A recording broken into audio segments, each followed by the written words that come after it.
Hi, I'm Holly Morrison with Goshen Farm and Gardens, and welcome back into my kitchen. So we're going to do some food production today, but it's not food that you're going to eat for supper or breakfast or lunch. This is food that boosts your immune system that you can make for really simple, inexpensive, I'm touching things, but I'll point those out to you in just a moment, but for really inexpensive costs. So we're making a honey garlic ferment. So we're going to take raw garlic, not from China, and we're going to take raw honey. We're going to put them together, and it's going to be some magic. I can't wait to tell you all about this and why you want to do it and how to do it. So thank you for joining us. All right, so I've got everything we need here. So we need a sterile, clean mason jar. Then I have got a standard rim that's been sterilized too. I like these little white lids. You can get them on Amazon, or you can get them at your local hardware places and Walmart. I like these. So the little rims, they rust. We also have another item. I'm going to show you that in just a minute, but I'm going to start with the standard way because then you don't really have to get any special ingredients. You're going to need some raw organic honey. I would recommend local, but we're in the middle of winter, and this is what you can get at Costco. And I think it comes in a 3-pack. So that's great. We're just going to make a small batch. I always make a pint. This is an eyeball recipe. This is not something that you measure and you do it. I'll tell you what you're looking for. And then this is another item that I love dearly, and our Costco is mostly doing really well keeping this in. I send a lot of people there to get garlic, not that they know that, but when their garlic is in, I buy it and I make big batches of this. All right, and then this item, like I said, I'll show you that one in a minute. All it is it's a Airlock system, and it's a waterless one. So it's basically a system that allows your ferment to burp itself. So we'll talk about that in a minute. All right, so here we go. Very simple recipe. And while I'm setting it up, or probably after I'm done setting it up, I'm going to tell you why you really want to do this, okay? But we're talking about your immune system. Everybody knows that our bodies need fermented food. Everybody knows we need friendly bacteria. So you're going to get that from this. But everybody also knows that garlic rocks when it comes to immune system boosting, and also like cardiovascular health. Garlic is brilliant for so much. Like it's antiviral, antibacterial, anti-everything bad, antifungal, so fungus and viruses, but mainly it's the antiviral properties that are in this. So first sign that you think you might have the flu or a cold, or you just stayed up way too late working on a project last night and you had to get up at 6 o'clock this morning, and your immune system is worn out. You can get your ferment out and you can eat some of the garlic, and you can actually use the brine too. So it's gonna, once we put it together. So I'm gonna put it together, then I'm gonna show you mine. I've been making this for about 4 years, and you're just gonna take, you don't wash the garlic, you just want, this is heirloom garlic, it's not organic, but it's grown by a family company, I think in California. Costco's where you get it. You don't want to get garlic from China. Now, I am trying to avoid the bigger cloves because fermenting garlic makes it have less of a bite. You see that one right there? You do not want to ferment that one. It will eventually get tender, but it's going to take a while. So I'm just kind of fishing out the really big ones and leaving them in the bag. And I'm taking the smaller cloves and putting them in. Now, I have a 10-year-old daughter that she gets in trouble because she'll get into this and she will wear these out. She loves it. I personally eat this when I need to, or when I know I'm under the weather. But she loves it. Like, she loves it. And I'm like, that's not normal. But okay, praise God that you love it. Okay, so there we go. This is it. So you do not fill your jar full. I left roughly about, 1.5 inches of headroom. And then we're going to open our honey up. I told y'all, this is ridiculously easy. And here we go.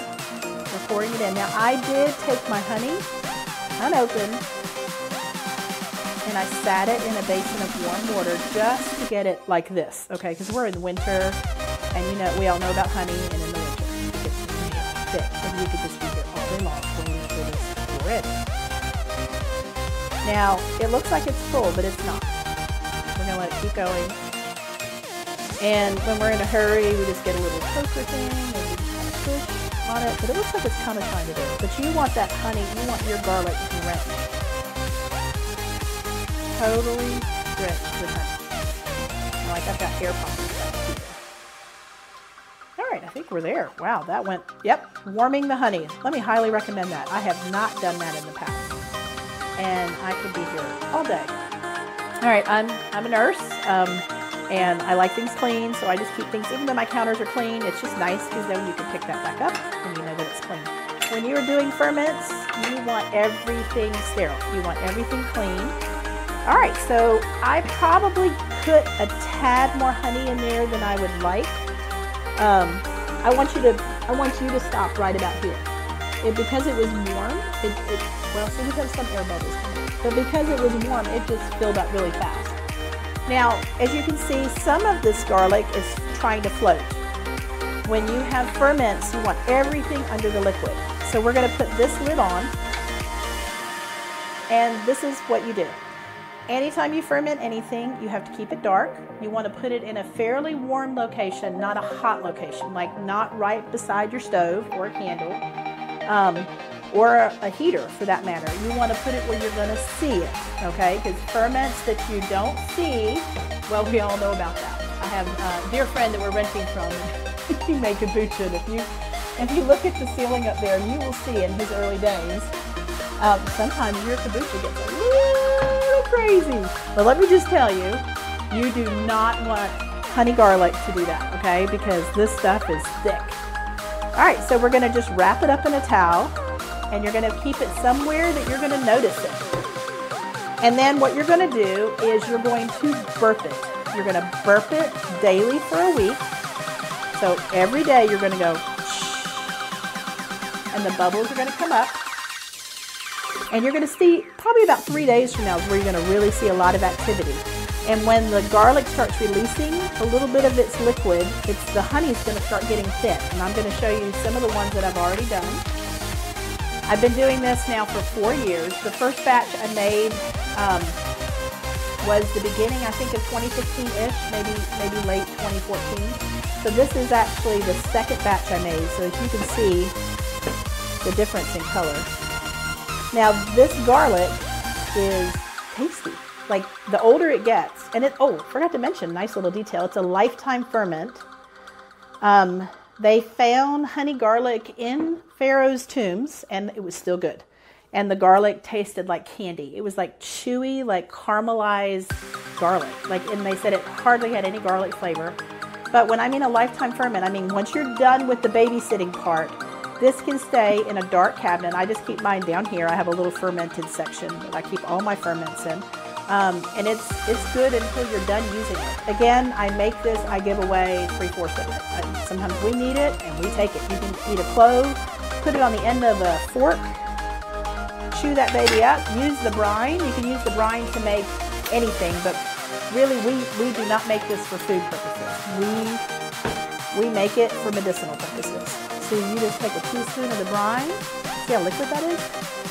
Nothing's been added, it's just honey and garlic. I had one time that I did not burp it right. And then you just put your garlic cloves on the end. Sometimes you just have to put, Rachel will get a spoon and she will spit it. And then you just eat the garlic. Now that's a little one. Mary will eat that. She ate one of those the other day. She was under the weather for a few hours. I can't believe I got that in her, but she did it. All right, so I'm going to take that rim off of that just for a moment. Okay, so now you burp it daily for a week. So you go,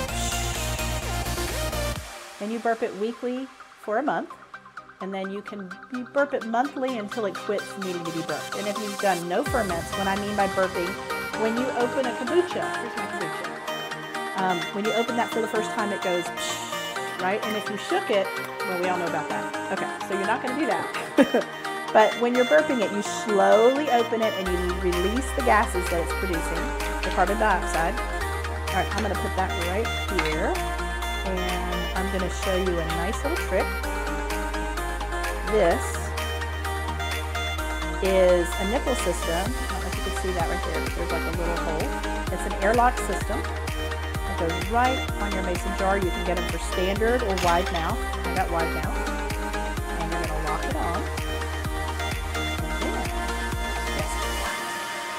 is no burping daily or weekly or monthly or nothing. You just put it in your cabinet, and occasionally you'll just smell this little fragrance of garlic, and you're like, what's that about? And all it is it's just releasing the gas all by itself. And I started this one right after Christmas.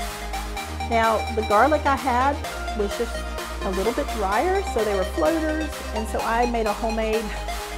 I have like a weight that you can use, but you can make homemade stuff. This is actually just a small 4-ounce mason jar with sterile water in it and a lid, and it weighted down my garlic until it got liquid. And then once it got liquid, it's fine.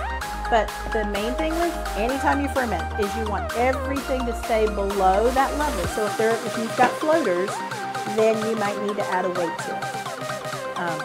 So see how these are floating? So you might have to, and I usually use a bigger jar. I'm just burning through all my bigger jars, so this is what I had. So the way that you can also handle this, I've done it both ways. You weight it down, but also some people recommend that you just tip it like this. And then everything gets recovered in the honey, but you have to do that daily. And if anything gets above the honey level, it's probably going to grow mold. Pick that off, and your ferment's still fine. Now, if you forget about it and you've got green down in here, you have lost your ferment. You just throw it away, sterilize everything, and start over. But the only problem with doing this, and I did this for years before I got a hold of this little system, is that when you open it, a little bit of that honey leaches out, like when you open it to burp it. So it's not as a clean a way to do it, but it works. So you definitely do not have to buy this, but we'll make this available. Obviously, you can order them on Amazon. This is just one that I ordered, and it's called a Waterless Fermentation lid, maintenance free, and it has been just that. It's been wonderful. So here are some of my ferments that I've already made, and I think I pulled one out for you. That was one that I made in the beginning of 2015. And as you can see, the color is gorgeous, really liquefied. This was 2016, and this is the one that I made at the end of last year. And now we have this one. So all the colors are going to change. I just recommend you put the year on it just so you know that you grab the right one, because the older they are, the tastier they are. And here we are. It's a ferment meant to boost your immune system. It does not need babysitting other than the burping initially, and then really once you get to about 4 months, it doesn't need burping. Like I haven't burped either one of these ever. Like they don't need them at all. So once you get past 4 to 6 months, and if it gets really warm in your house and it's still fermenting a little bit, it doesn't hurt to do a little, let that air out, because if you don't, you will paint wherever you put it. So, but this is a great way to boost your immune system. It may not be what your kids are going to jump on, but your kids, you can get these other immune system boosters in them a lot easier, but they cost money. This is like cheap. I mean, these are simple ingredients. And even if you're, you got the sustainable bug that Goshen Farm and Gardens has, we are working on making our own honey through honeybees, and we love bees and all that stuff. And we're going to be growing our own garlic eventually. So this product right here eventually will be available probably through Goshen Farm and Gardens. But in the meantime, we would like you to learn how to do this yourself and take care of your family and know that you've got a jar of goodness that you can give your body and fight off. And the way you take it, you can just take it preventatively every day, 1 or 2 cloves. But if you know that you're under the weather, you know you were just in an airport, you can take some of this and put it in a Ziploc bag and take it with you on airplanes. Now, everybody may not want to sit next to you because you will taste like garlic. But my husband, man, he's like, give me one of those. And he'll take one every couple of hours. And it will shorten the duration of any sickness. And, you can just get online and do your own homework and find out why you would want to do this. But hopefully you'll just trust me and give it a go and realize this is the easiest ferment you will ever make. I have made tons of fermented foods, but this is the easiest one with the most power. So thank you for joining me in my kitchen again, and thank you for following Goshen Farm and Gardens. And if this is the first time you've watched one of our videos, please click subscribe and continue to follow us and share our videos. The more you share our videos, the more people are learning how they can take care of their body and sustain it and keep it healthy and strong and vibrant. And if you've got any comments, put your comments in the comment section and I'll be glad to write you back. Thank you for joining me.